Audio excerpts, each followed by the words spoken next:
Fala pessoal, passando para trazer uma novidade para vocês, que é o lançamento do Speed, novo Manager Game onde você pode escalar o seu time e pontuar nas maiores ligas do planeta, jogando com os seus amigos ou contra outros usuários do aplicativo, que é totalmente gratuito e que já está disponível aqui no link que está na descrição e no comentário fixado da postagem, beleza? Então bora jogar e bora pro vídeo.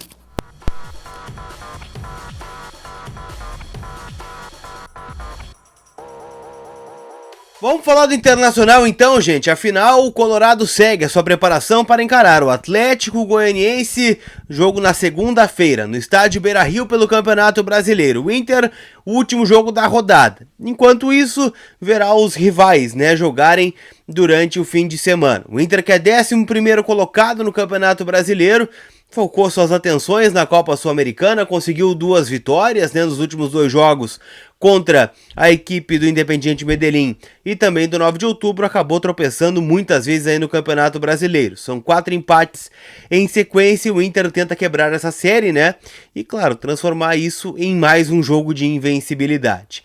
Vamos trocar uma ideia, porque o treino do Inter apontou algumas coisas, mas também mostrou alguns problemas do Internacional, em especial no ataque, que vem sendo o principal drama do técnico Mano Menezes na montagem da escalação, na montagem do time e também nas atividades do CT do Parque Gigante. Eu vou trazer um relato de quem acompanhou a atividade na íntegra dessa sexta-feira.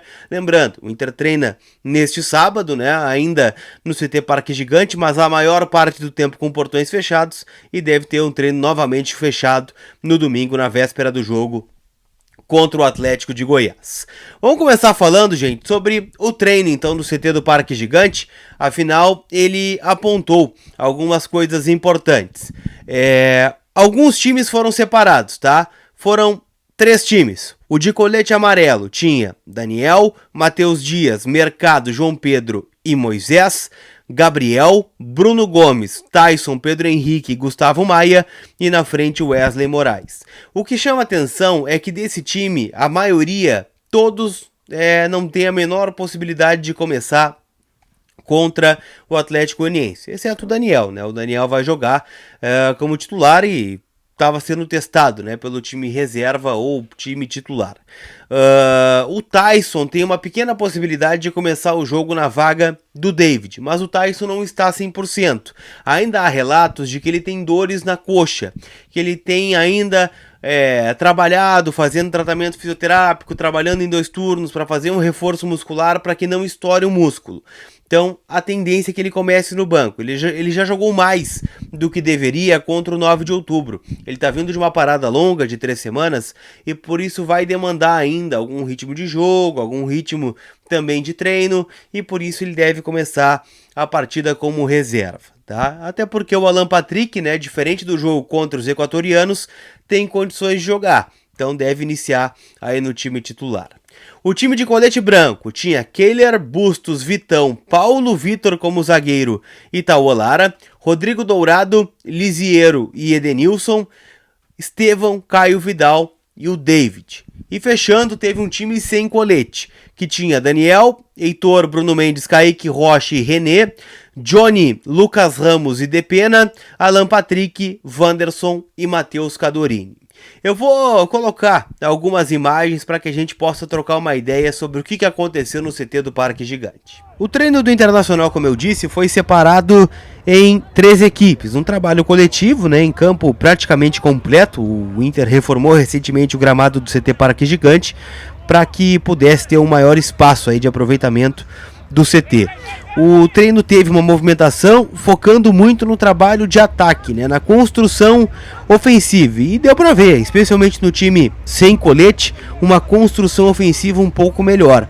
O Mano Menezes ele parava a atividade a cada momento para tentar orientar em especial os meias, e aí eu falo do Depena, do Lucas Ramos e também do Alan Patrick, exigindo que esses meias tivessem uma movimentação um pouco mais caprichada para pisar dentro da área e ajudar também a fazer gols da equipe. O aproveitamento não foi bom, né? Tanto do Matheus Cadorini como do Wesley Moraes, os dois centroavantes da equipe do Internacional, que acabaram não fazendo nenhum gol.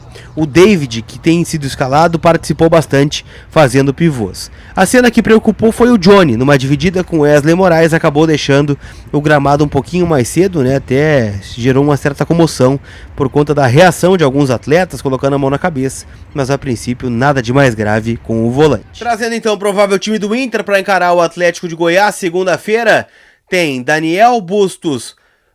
O Mendes é uma situação que tá meio ainda indefinida, né? Mas a tendência é que ele não jogue, ou que fique no banco, né?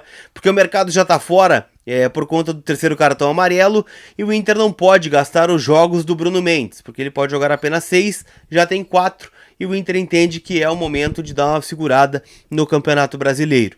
Então deve ser Vitão, Kaique Rocha e René, Dourado, Edenilson, Alan Patrick de Pena, Wanderson e David. Pelo menos é a tendência de escalação no momento. Como eu disse, o treino reforçou, né, a necessidade do Inter por atacantes. E alguns dos nomes que vocês perguntam, eles já vão definindo alguma situação em relação ao futuro. Um dos nomes que vocês perguntam é de um nome buscado pelo Inter na última janela, o Tati Castejanos, jogador do New York City, né, que joga Major League Soccer, e a informação de momento é de que ele está muito perto de um acerto com o West Ham, da Inglaterra, né, vai jogar a Premier League na próxima temporada. É um jogador que já despertou o interesse de outros clubes aqui da América do Sul, né, como o River Plate, como também o Palmeiras, que, cá entre nós, né, tem um poderio financeiro muito maior do que o Internacional neste momento, e acabaram também não conseguindo a contratação desse jogador. O New York City chegou a pedir algo em torno de 12 ou 13 milhões de dólares por este atleta, uma questão inviável para o Internacional, né? Na casa dos 60 milhões de reais para mais, né? Então, assim, é quase valor de Yuri Alberto que a gente está falando aqui, né? Então, o Inter não tem a menor possibilidade de investir nesse jogador. O outro nome eu já trouxe algumas informações aqui para vocês, né? Que é o Leandro Damião, jogador que sempre volta à pauta do Inter, né? Vira e mexe a gente fala sobre ele. O Damião, ele tem contrato com o Kawasaki Frontale, ou Frontale, do Japão, até janeiro de 23. Poderia assinar um pré-contrato agora, e o próprio empresário do atleta, o Vinícius Prates, ele concedeu uma pequena resposta para a Revista Colorada ontem, falando que ele tá feliz por lá, que até agora não recebeu nada, que renovou recentemente, né, ampliando o vínculo até janeiro, e que não pensa em retornar neste momento. O Inter consultou a possibilidade do Leandro Damião, isso tem uma informação que eu estou trazendo para vocês, e o Damião acenou com a possibilidade de permanecer no futebol asiático, onde ele é um dos ídolos da torcida por lá, tá muito bem adaptado ao futebol japonês, né, tá jogando lá desde 2018, é um cara que tem uma idolatria da torcida, tá adaptado à cultura japonesa, então eu não contaria com isso, tá? O Inter tá procurando algumas situações de mercado, né? Tem esta oportunidade do Abel Hernandes, que acho que é muito mais uma cavada, que pode sim resultar na contratação desse jogador, mas também o Inter quer um cara mais afirmado, um cara com estofo maior, um cara que não venha com um peso de promessa ou um peso de aposta, é um cara que é uma certeza até por conta do chaveamento do Inter na Copa Sul-Americana. E é sobre isso que eu quero tratar com vocês aqui nesse vídeo também. Afinal, obviamente, né, o sorteio apontou o Inter como adversário do Colo-Colo e teve desdobramentos no Chile. Afinal, o Colo-Colo é o líder do campeonato chileno, é um time muito tradicional, né, da América do Sul, um dos maiores, se não o maior time do Chile, e o próprio técnico, né, da equipe chilena, o Gustavo Quinteiros, ele acabou comentando, né, sobre o fato de pegar o Internacional nas oitavas de final da Copa Sul-Americana. Ele destacou que este tipo de equipe, no caso o Inter, faz com que a partida tenha que ser de erro zero, e que é um gigante do futebol brasileiro, que todo mundo sabe que é um Internacional, mas que o Colo-Colo também é um clube grande e que também tem a obrigação de passar. Certamente vai ser um jogaço, né? Pela Copa Sul-Americana, jogos marcados para a última semana de julho, ou melhor, de junho, no Chile, jogo em Santiago, né, com torcida, né, para muitos que perguntam, né, que o Colo-Colo jogou sem torcida contra o Fortaleza pela Libertadores, foi muito mais uma punição por conta dos atos do seu torcedor no jogo contra o River Plate pela Libertadores, né, com arremesso de rojões ao ônibus da delegação argentina, e foi um jogo só, tá? Então já deve ter torcido aí pro jogo contra o Internacional, e aquela coisa, né, o Inter precisa também chegar às quartas de final. Relembrando o caminho, né, passando pelo Colo-Colo, tem Deportivo Cali ou Melgar do Peru, numa eventual semifinal Santos, Táchira, Independiente Del Valle ou Lanús. Então é um caminho bem estipulado do Internacional para chegar ao bicampeonato da Copa Sul-Americana. Lembrando, final em jogo único em Brasília no dia 1º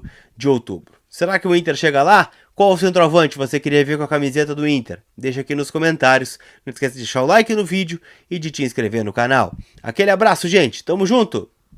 Tchau!